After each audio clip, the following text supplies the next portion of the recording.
कैसे हो दोस्तों। मेरा नाम है सलमान और आप देख रहे हैं मेरा यूट्यूब चैनल दी सलमान हसन। आज है तारीख 23 जुलाई 2025।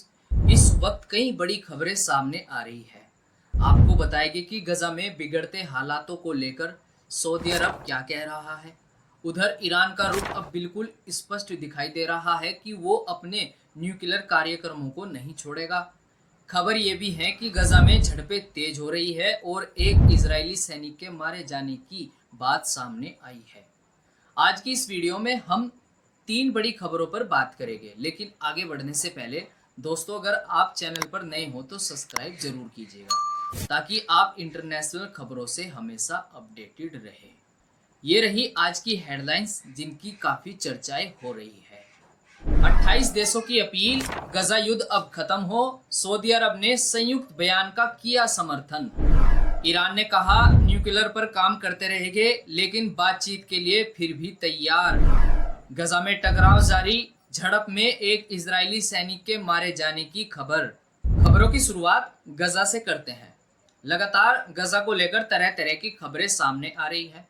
कभी वहां खाने की कमी को लेकर, कभी पानी की एक एक बूंद को तरसते लोगों की तस्वीरें और कभी किसी टकराव का शिकार होते नागरिक। लेकिन अब जो खबरें सामने आ रही है वो चौंकाने वाली नजर आ रही है। खबर द टाइम्स ऑफ इजराइल के हवाले से सामने आई है, जिसमें कहा गया है कि एक झड़प के चलते एक इजरायली सैनिक मारा गया, जिसको लेकर इस वक्त काफी चर्चा हो रही है।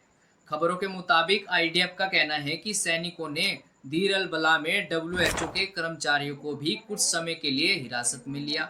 कहा यह भी जा रहा है कि हमास ने दावा किया है कि पिछले 48 घंटों में गजा के अंदर 15 से ज्यादा लोगों की मौत भूख के कारण हुई है।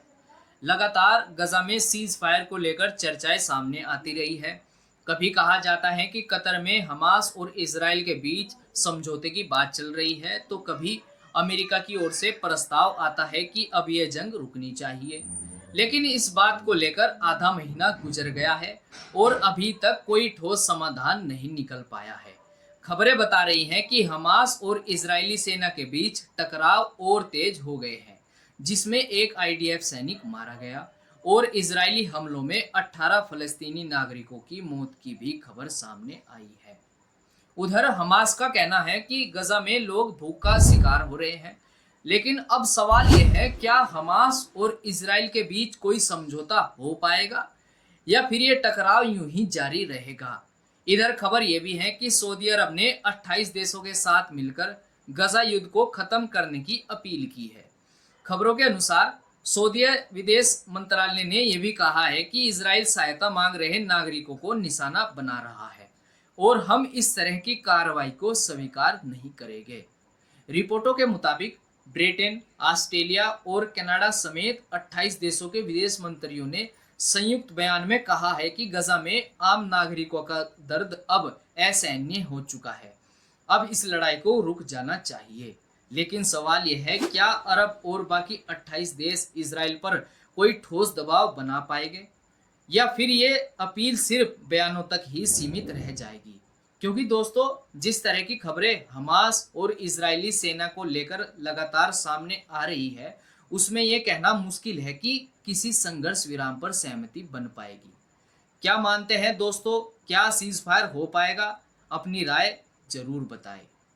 अब बढ़ते हैं अगली खबर की ओर। खबर है ईरान को लेकर, जिसमें सामने आया है कि ईरान के विदेश मंत्री ने कहा है कि परमाणु संवर्धन जारी रहेगा। साथ ही ईरान के विदेश मंत्री अब्बास अगराची का यह भी कहना है कि हम बातचीत के लिए भी तैयार हैं। ईरान की ओर से यह भी कहा गया कि इजरायली हमलों के बावजूद परमाणु कार्यक्रम जारी रखना राष्ट्र का गौरव है। बीते कुछ दिनों से ईरान और इजराइल के बीच बयानबाजी और तनाव जारी है और अमेरिका भी इस पूरे घटनाक्रम पर नजर बनाए हुए है। लेकिन अब ईरान के विदेश मंत्री ने साफ कर दिया है कि तेहरान हार नहीं मानेगा। उनका कहना है कि हमें नुकसान हुआ है लेकिन हम अपना संवर्धन नहीं छोड़ेंगे। अब देखना यह होगा कि आने वाले दिनों में ईरान क्या अगला कदम उठाता है और क्या मिडिल ईस्ट में कोई नया टकराव फिर से खड़ा होता है। दोस्तों, हम ऐसी ही अंतर्राष्ट्रीय खबरों पर लगातार नजर बनाए हुए हैं और आपको मिडिल ईस्ट और दुनिया भर की अपडेट सबसे पहले दे रहे हैं। अगर आपको ऐसी खबरें पसंद आती हैं तो चैनल को सब्सक्राइब जरूर करें। मिलते हैं अगली रिपोर्ट में, तब तक के लिए मुझे दीजिएगा इजाज़त।